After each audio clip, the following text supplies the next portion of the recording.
Hey there everyone, it's Val, and welcome back to Tolkiencraft II, The Labors of Valentine.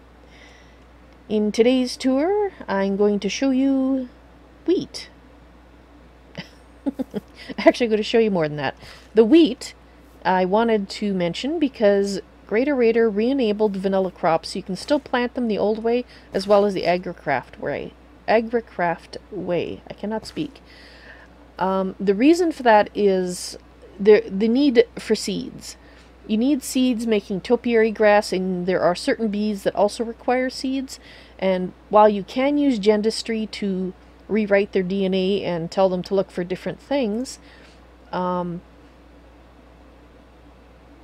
basically those two reasons were enough for him to decide to re-enable the vanilla crops. So now I can replace all of this beautiful green grass with equally beautiful green topiary grass, which will look identical.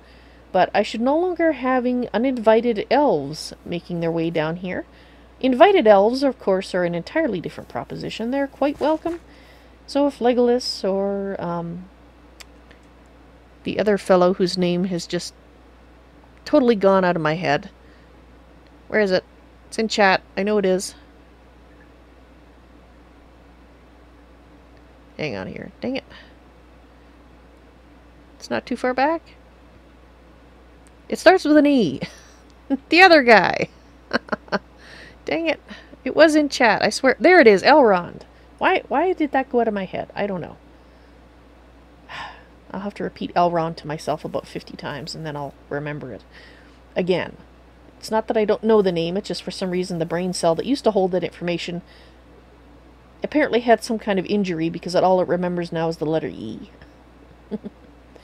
Right, and so you may have noticed this vast cavern that I've started here. This is going to be my orchard where I'll be growing all my different fruit trees and my nut trees and my cinnamon, so I can make sweet potato pie at long last, because I've also been working on AgriCraft crops, making 10-10-10 crops of various crossbreeds, and this is what I've got done so far. I'd say about half of what you see here is what I've done, and the other half is from a gift from Kamikaze Phoenix on the server here. Right. Now, what I'm also planning to do is my tree farm for collecting or for growing wood and stuff is going to be here as well. So it's going to be a pretty big area underground. I didn't want to ruin the surface up there with, you know, industrial looking stuff, so that's why I decided to put it down here.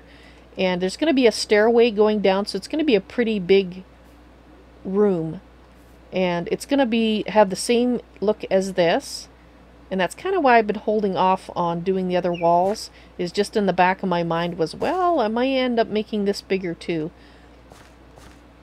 but we'll see how it goes. But I'm hoping to have it look pretty cool. We'll see how it works out. You know, best laid plans and all. Alright. What else have I been working on? Well, I've been working on some more Aura Cascade. And as you can see, we have something in progress here.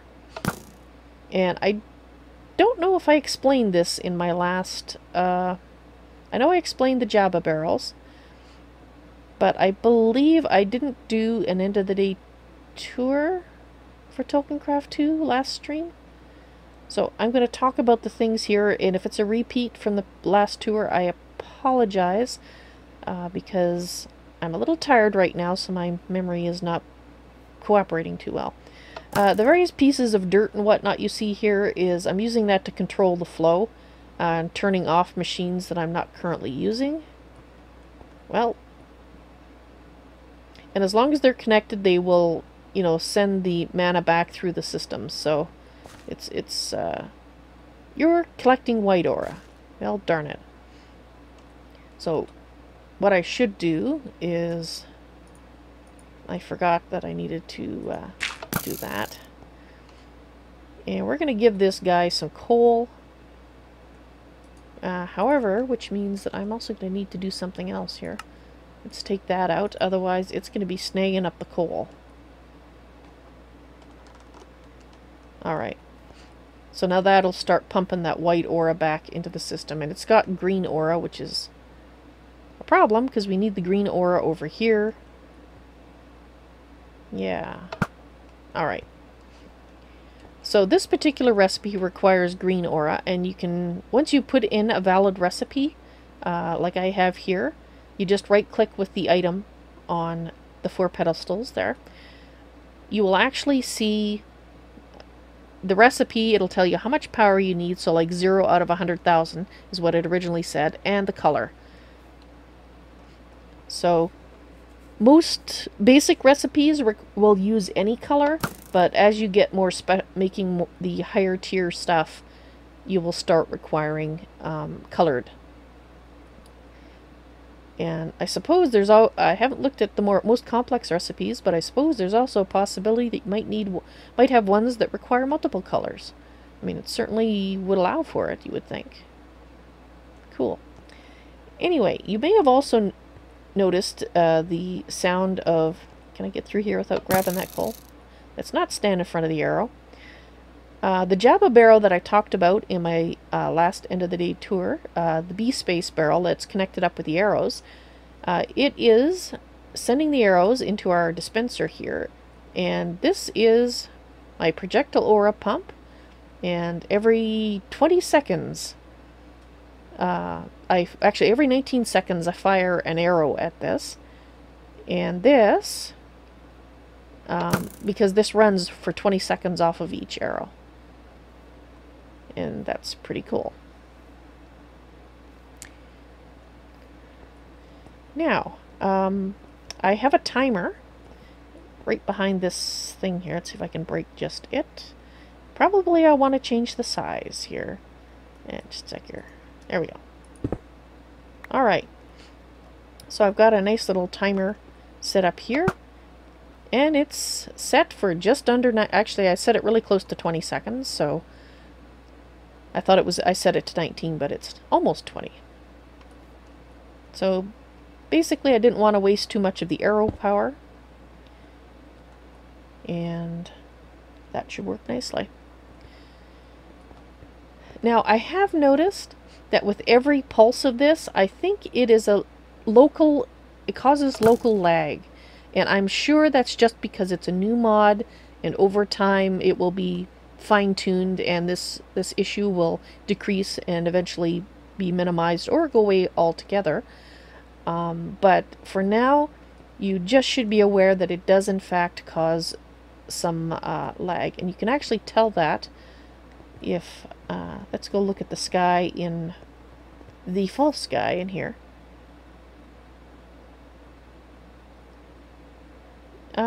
Yeah, you can, if you watch, you can see the hitches. And it seems time to be in sync with the pulses that the Aura Cascade does. Because that's the only real major thing that I've added recently that could be causing it. Everything else I've done is just been really small things, like adding a tesseract. I suppose there's a remote possibility the tesseract is causing the issue, but I'm pretty sure it's the Aura Cascade. I'll know for sure once I can shut it down. I don't want to shut it down until that recipe is finished. So that brings me to the tesseracts. So what I've done is I have gone ahead and connected this up. As you can see, it is connected to the energy pylon. I'm a little uncertain as to why this is connected. It visually has 2 connections going down here, but it only says it has one. But if you look, this one has the same thing. So maybe it's a change in how it's displayed? Maybe? I'm not quite sure. All I can say is that it seems to have doubled the lines. And so that is my advanced energy relay up there. And then over here, I set up my wireless energy transceiver. And as you can tell from the particles, which is new to me, I haven't noticed these before, you can see the particles is sending the energy to this tesseract. And this tesseract is now feeding my mining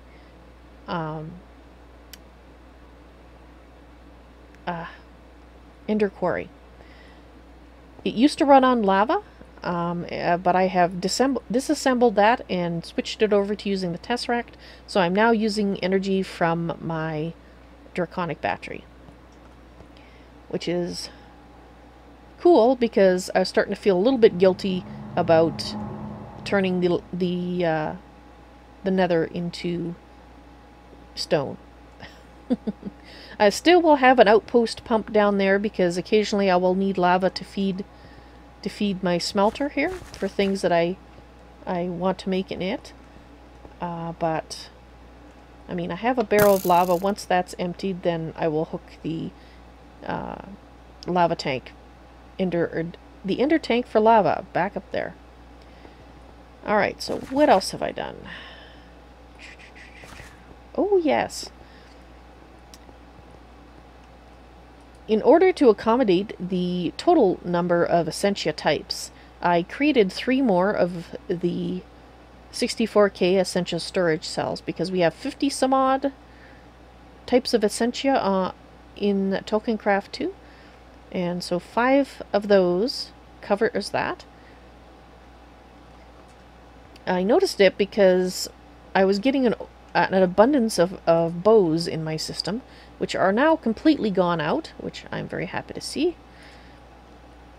But I was wondering why the bows weren't going out, and then after some investigation discovered that, yeah, those 2 were full. So we made 3 more.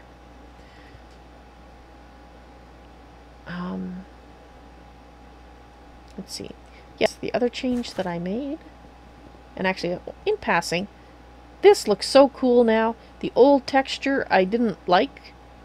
That's why I had them set up, and then I'm going, no, I don't think I'll use that. But now it just, the connected texture, it just looks so cool. So I'm probably going to use this in something, somewhere, sometime. Now that it's looking so awesome, and I went the wrong way. So down here, I have hooked up an ender chest. Hey, I named you AE. Apparently it reset the name. Or I did it wrong. Anyway, I set this up so that I could pull out of this chest things that I want to send into the AE system for the Thaumcraft Essentia production process to use. So for right now, I'm just doing bows. And that's just so that when I'm here, I can turn this on and pretty much leave it and not worry about running out of room and having stuff all over the floor causing lag. And I think that's it. I think that's everything that I did today. A lot of little things. I'm trying to think if there was anything I did last stream that I haven't talked about. I don't think so, because I didn't have visually too much to show you. It was mostly working on crops, growing 10-10-10 crops in AgriCraft and making items here, which didn't really produce anything for me to show you. Oh, one more thing.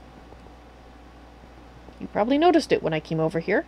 I have moved my panels up here, and I've also added the arcane crafting and the Essentia terminals down here as well, so I can access them up there or down here.